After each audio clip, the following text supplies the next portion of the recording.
Chapter 27. L. I looked at her from the corner of my eye. She was sleeping with her head on my shoulder. She looked so young and perfect. She had inherited her father's dark brown eyes and brown hair, but her face carried my features. We had heard that 1,000 times. She smelled of perfume, a perfume I once wore, but I didn't remember the name. Elle turned 18 a few months earlier after finishing gymnasium, high school the previous year, an entire year ahead of time and with excellent grades. Now she had decided to take a gap year. Elle and I took a Lufthansa flight to Mexico City, mother and daughter traveling together. It was early March 2018, a month before my second stroke anniversary. Elle had been sent to Mexico to work on her book. No, she's not a writer. She's a model for IMG Models, and she was scouted through Instagram. IMG's scouting program is called We Love Your Genes. They scout a few girls every year from images uploaded on Instagram. In the summer before her 17th birthday, Elle had posted a picture on Instagram that was taken at a Swedish lake house. It was a typical Swedish tradition during the summer to go swimming in the cold lake and then jump in the sauna after a swim. Elle is the kind of girl that never really wears makeup in day-to-day life. That Instagram picture is a perfect example of Elle as we know her. No makeup, a girly smile, big lips, dark eyebrows, and huge eyes. IMG, formerly known as the International Management Group, is a global sports, events, and talent management company headquartered in New York. IMG Worldwide has more than 3,000 employees and has been part of the WME since 2013. IMG Models, a division of IMG Worldwide, is an international model management firm with offices in New York, Los Angeles, Milan, Paris, London, and Sydney. Although Elle had been scouted through Instagram about 10 times since the age of 14, she was not scouted by IMG until she was almost 17, a year and a half prior to the events of this book. She had come up to me many times before, flushed with excitement, telling me, "Someone wants to sign me up as a model. Should I meet with them?" Each time I looked at the Instagram messages and checked out the agency that had contacted her. So far, I had disappointed her each time with a no. I would add, just reply to them in a friendly way saying you are not into it now because you're too young. I then explained to Elle, let's wait for the big fish because sooner or later they will come.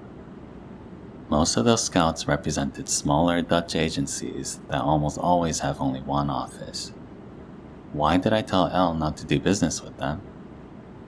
In the Netherlands, there is not much work available for models. Dutch advertising mainly uses typecast models and actors that either look quirky, typical for the region, or similar to an average housewife. The small amount of work offered is mostly editorial for a few Dutch fashion magazines that also fill their pages with photos from other markets. As a result, most modeling agencies in the region have little work, and their most lucrative source of income is from another source altogether: talent scouting.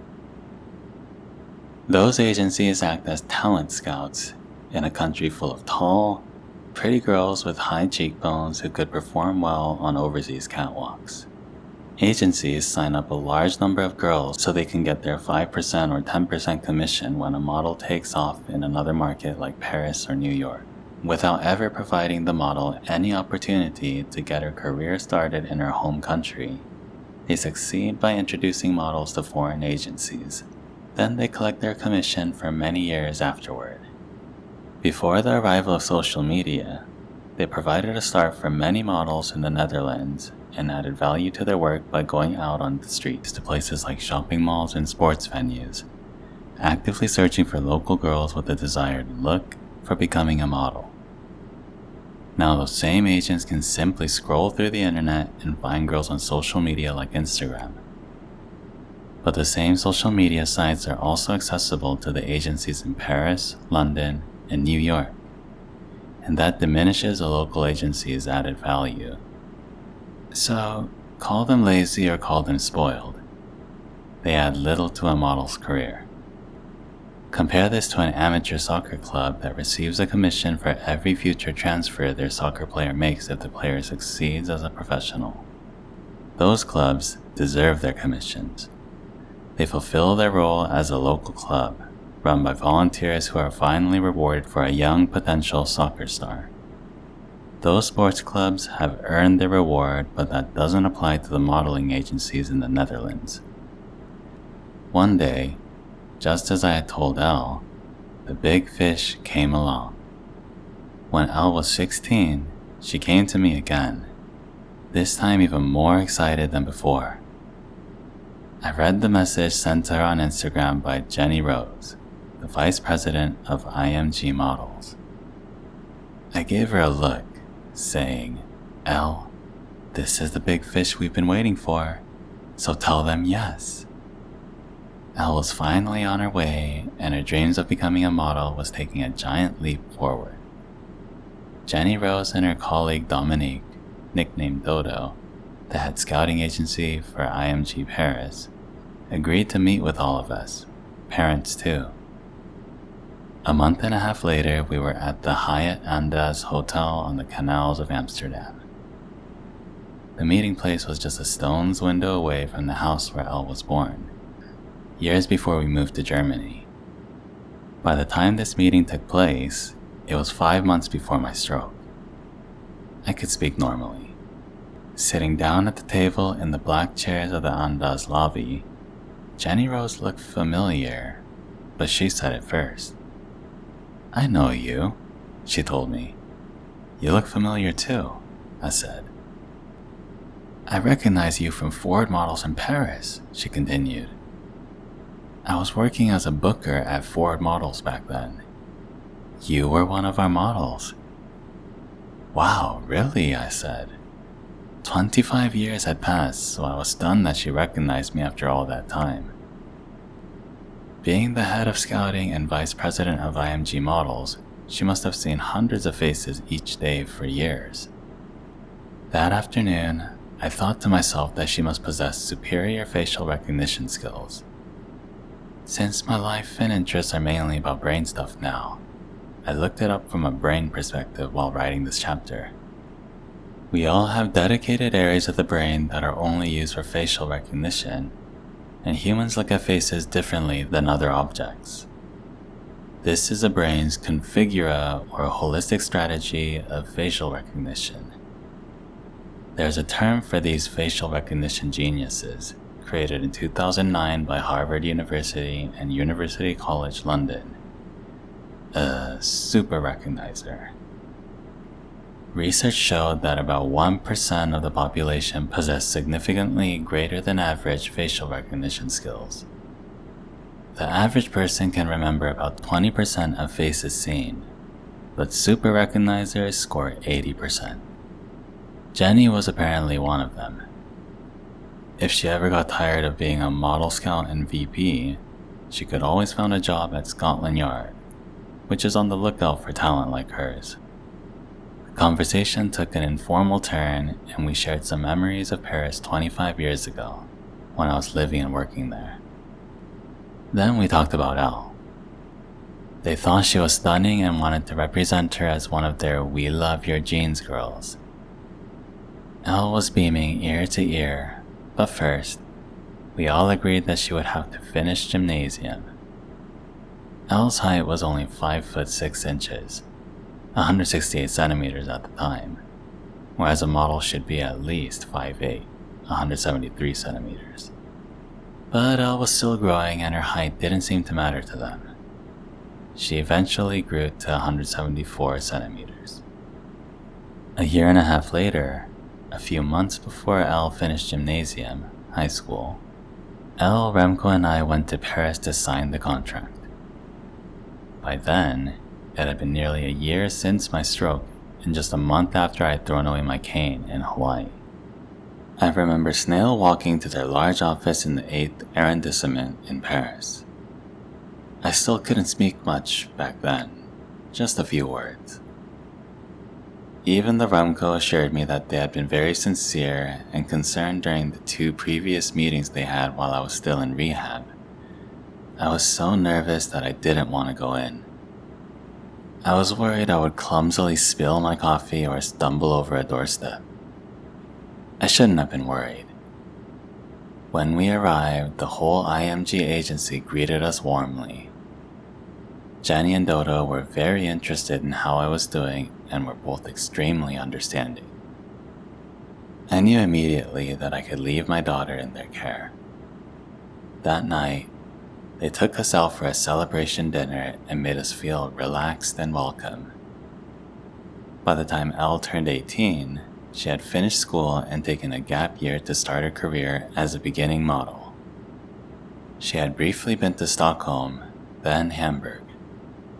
Now IMG decided to send her out to Mexico City to work on her book.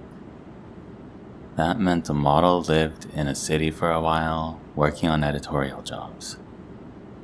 Being around for a more extended period gave a model more time to establish contacts.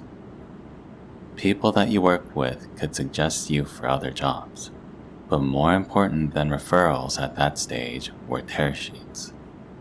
That was essential. Those are printed editorial pages in high fashion magazines like Vogue, Elle, and Harper's Bazaar. Those magazines didn't pay much for photo shoots, but the reward was working with world-class photographers and makeup artists, enabling you to get the perfect pictures to build your portfolio. Elle was ready for that. She would need to invest in her career since modeling is not very glamorous when you first enter the business. Like all entrepreneurs, you have to keep your expenses down, share a cheap apartment, work hard, and take every opportunity that comes along. Remco and I, both entrepreneurs, were helping her see modeling as a business, not some type of princess life. We continued to reinforce the message. First, you have to invest so that later you can reap the rewards. We were convinced that Elle would do well in her first years, and after that, she would be ready to go to Paris, New York, or London. To get a working visa for New York, for instance, a model needs 50 tear sheets. In other words, 50 published pages of fashion or beauty shoots in respected magazines. At that point, she had none, but was determined to get a few in the coming months in Mexico City. I was nearing my 2nd stroke anniversary, and Remco suggested that I could help her get settled if I went with her to Mexico and stayed there for 3 weeks. Remco planned to take Madeline over for a visit during the last 8 days as their holiday. But for now, at that moment, Elle just sat with her head on my shoulder, sound asleep. All of 18 years old. I was filled with love for her, like all my children. We were a bit concerned about her going to Mexico since the reputation of the country included drug killings, gang violence, and students that disappeared, never to be seen again. As a mother, you don't expect to take your daughter into a war zone. But how different the reality was. We love Ciudad de Mexico, Mexico City. The elevation is high, around 2,250 meters, or 7,300 feet, above sea level, and I could certainly feel it while we were out strolling through the streets. During the first few days, I couldn't walk for long periods and got out of breath quite easily. If I think about it in terms of the hypoxia hormesis I wrote about in the previous chapter, that state of being out of breath was good for me. Remco had booked us into the Hyatt Regency in central Mexico City, in the lush and green area called Polanco, one of the more affluent parts of the city. I worked out every day in our hotel. Arjun had provided me with several new exercises during the previous 2 months. They were both new to me and challenging. Arjun had given a lecture a few months earlier that I attended. The subject was Better Solutions If Your Child Has Autism or ADD. He had a large audience in attendance, and the lecture lasted for an hour. One part of his presentation especially caught my attention. The subject was primitive reflexes. Most children with either autism or ADD still have some of these infant stage reflexes. He gave an example. If you put a finger into a baby's hand, the baby squeezes it. I immediately recognized that this was similar to the reflex in my left hand. Next, he showed an experiment where the bottom of a baby's foot was struck with a small rubber mallet. The baby's response was to stretch its toes instead of the toddler or adult reflex of squeezing the toes. Again, I recognized my own body's reaction. My left foot responded like a baby as I stretched my toes, while my right toes squeezed. Arjun explained other primitive reflexes, some of which I had and some of which I didn't. The theory was that if primitive reflexes were still in place, you couldn't develop the brain to its full potential. Those same primitive reflexes also needed to mature into other types of reflexes as a child got older. He then went on to talk about the building blocks that need to be in place for the brain to develop correctly. Arjun discussed a solution for overcoming those primitive reflexes: movement, especially a pre-crawling movement. This required the child to make the same physical movements that a baby would when it is in the stage before it crawls. While on the 45-minute drive home afterward, I mulled over what I had heard at the lecture. Then, with thoughts running nonstop through my head all night, I dreamt about the possibilities. What if that method could work for me too? What if it was a solution to my spasticity? I couldn't understand why that appealed to me so much. I had already done crawling exercises the year before, but they didn't give me the hoped-for results, and I recently stopped my crawling altogether. Maybe it had been too early to try crawling. Perhaps I needed to concentrate on pre-crawling instead. It was worth a try. The next time I saw Arjun, I was so excited that I practically bombarded him with questions. "Relax," he said. "I already gave you some pre-crawling and other exercises, but I can show you some more when I have time. I'm going to Norway tonight. When I get back, I'll send you a video about how to do the exercises that I think you're up for." And he did. When he returned, he gave me some books as well, including Reflexes, Learning and Behavior by Sally Goddard, and Functional Neurology by Randy W. Beck. I promptly and eagerly dug into both of them. But now, you must be thinking that all I do is read more, and work out. Yes, I'm afraid this is true. In my new life, I get up quite early, 5 a.m., and don't watch television at night. Also, I didn't have to read every single page of most of the books I use for research to come to my conclusions. I learned that from my time in law school in my early 20s. During all-nighters before an exam, I needed to read all those thick books included in the curriculum. So, I learned to be selective, to know what was necessary, and then I read that part of the book 3 times. However, in spite of repeatedly reading those sections, most of what I had studied during those nightly sessions didn't stick for long. I retained very little of the information after passing my exams. Now I know that sleep helps you imprint newly learned information in your brain. So I can honestly admit that I didn't learn much from those years in law school, thanks to a lot of all-nighters. I read each of the books Arjun recommended. I also used the videos he sent me to guide me through the exercises. At first, I had problems with my arm. It continued to be so spastic that I couldn't move it. Arjun advised me to start imagining that I could already move my arm. In other words, to visualize a successful movement before it arrived. I knew that I was disciplined enough to do those exercises 5 times a day, but in the beginning, it was quite tedious. If I wasn't able to move my arm, even slightly, it became so spastic that it moved in every direction but the desired one. Then, I just held my arm in a static hold in the right position. What saved me from giving up was that I now had experience being patient. After 6 weeks, I began to see noticeable improvements. 3 weeks later, I was sure about that. Things were moving in the right direction. Thanks to the pre-crawling exercises, I was witnessing reduced spasticity in both my arm and leg on the stroke-affected side. I was in the hotel's gym in Mexico City when I sent the message to Arjun on my phone. The pre-crawling works. I'm not there yet, but I know it's working. Then I sent him a video that Elle had taken of me as proof of my progress. He was enormously happy for me, and I could feel it.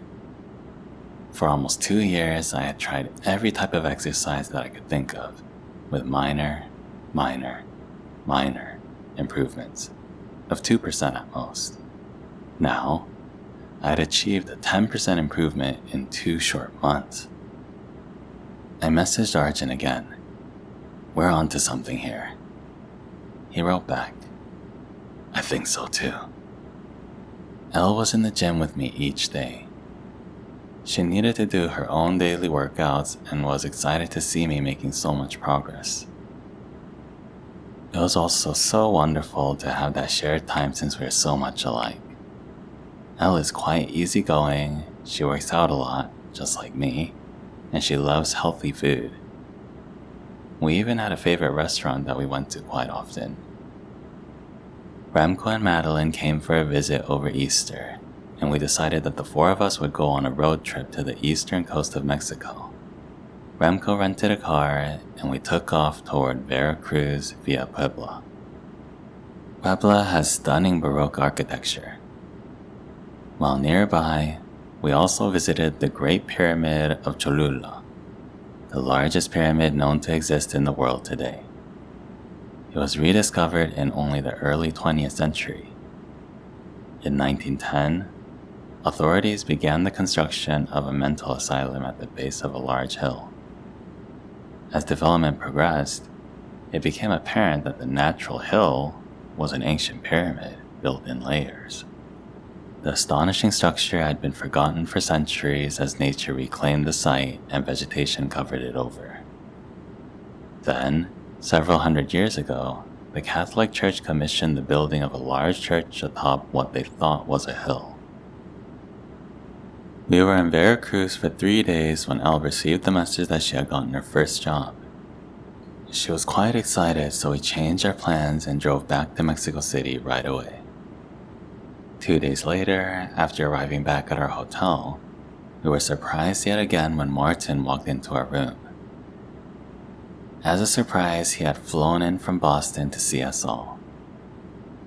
We went out for dinner that night to celebrate my 2nd stroke anniversary. Days later, when we were at the airport preparing to return home, Arjun contacted me. He said he had an idea. We need to tell people about your progress with the pre-crawling. I could tell he was excited, probably because he had been rewatching the video we sent to him. It was proof of my progress, clearly seen in Elle's video. Just a few months earlier, I couldn't get my arm to move at all. I was thinking of a portal, a website where we could teach people about pre-crawling exercises and do-it-yourself constraint-induced movement therapy for home use. I can record masterclasses where I lecture and educate people about the brain, and you can give masterclasses too, eventually. I reminded him that I couldn't talk yet, but he wrote back, in 2 years or so, you will be able to talk. Rolling it over in my mind, I thought about the ideas Arjun had proposed for the entire 10 hours that it took to fly back home. He had even mentioned a name that he thought was suitable for the website. I immediately registered it when I came home. Brain.rehab.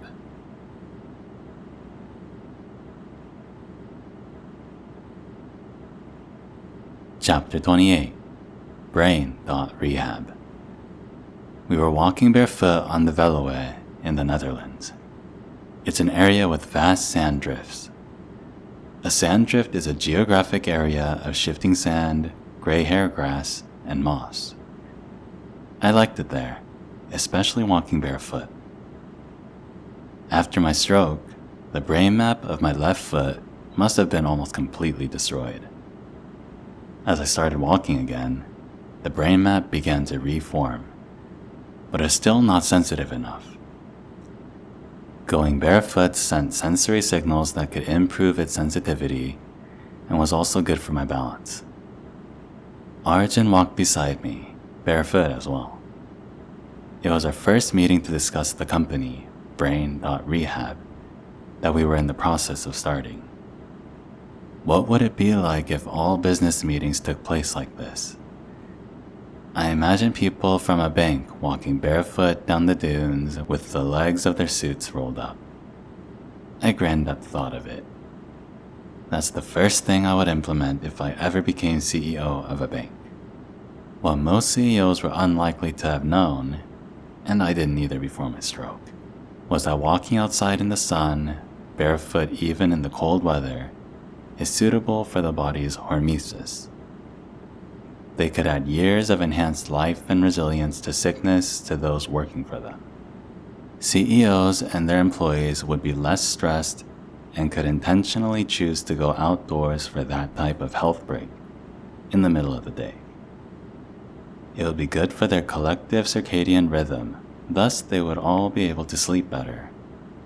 Better sleep creates more productivity and should enable employees at all levels to produce at improved rates. "What are you grinning about?" asked Arjun. "Nothing," I said. I felt it was too complicated to try and find the right words to describe my imagination. "We need to get it out there. This information that 6 months post-stroke is just a starting point for more recovery, not the end point," Arjun said. "I agree," I replied, and then continued. "Look at me and my recovery. I made most of it long after 6 months had passed. I could maybe say 40 words after 6 months, but there were no complete sentences. My arm was useless, and I was walking with the cane and brace because I had just come out of my wheelchair. It took a while to say all of that. I was talking slowly, and the sound of my words was somewhat indistinct and unclear. "I know," Arjun said. "It's a shame that they told you to only expect a few months and no further. I hear that from a lot of patients as well. 6 months, then that's it. Why do they say that?" I was upset when I spoke again, and I almost stumbled over a clump of moss. "I guess most therapists don't have the knowledge, and it takes time for cutting-edge knowledge to break through and become more widely known," Arjun answered. "It may not seem like it, but we are living in a period when knowledge about the brain goes super fast. 20 years ago, all doctors were told that the brain is static, and if you lose some brain cells, you may never get them back. We now know that is not true. We can change things by making videos of cutting-edge science to educate them. Then they don't have to read, they just have to listen." "Are you talking about Brain.rehab being used to educate therapists?" I asked. "I thought we were making a portal for brain-injured people." "That's true, I'm just thinking out loud here. It will be a portal for brain-injured people, but I'm dying to educate caretakers as well. To tell you the truth, I'm fed up with some doctors and physical therapists. They are so far behind. I know, I said. But don't you think medical neurologists might try to mock you because you're a functional neurologist? Don't get me wrong. You know an awful lot about the brain and the nervous system, more than anyone I know, including medical neurologists. Arjun looked at me as he said, I know, but don't worry about it. I'm specialized in applied clinical neuroscience and functional neurology.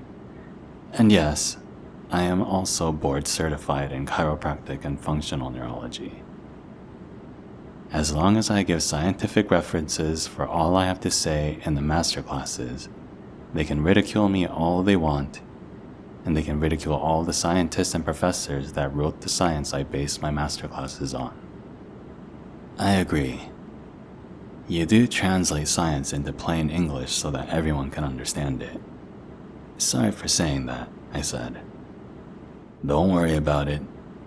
If the website takes off, it is mainly brain-injured people that we will want as subscribers. People who have experienced a stroke or any other accident. We'll make it for them. At that moment, the initial idea of brain.rehab helping people with brain injury started to take shape. In the next month or so, we defined our goals more thoroughly.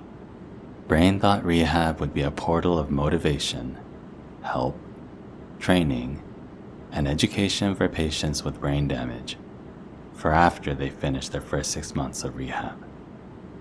We would translate the most up-to-date insights on rehab techniques into standard, understandable English for the people it matters to most, the patients who want to improve. We could guide these patients and explain to them why specific techniques work better than others. We want them to understand that it is not only about exercise, but about sleep, nutrition, and training the brain. We can refer them to useful books and help them take charge of actively reprogramming their brains. Brain.rehab is going to be one of the essential tools stroke patients can use to improve. We cannot expect a stroke patient to suddenly begin reading complex medical books. We cannot expect them to figure everything out for themselves. We also know that it should be financially affordable to them. Our mission statement: Brain.rehab will help 1 million stroke survivors and brain-injured people in the next 10 years by providing low-cost online training and information for home rehabilitation. Our vision? We believe that 6 months post-stroke is just the starting point for more recovery of lost function. Only a fraction of the insights gained from research on brain plasticity, brain performance, and brain optimization is currently used in stroke and brain injury rehabilitation. Some key elements of Brain.rehab.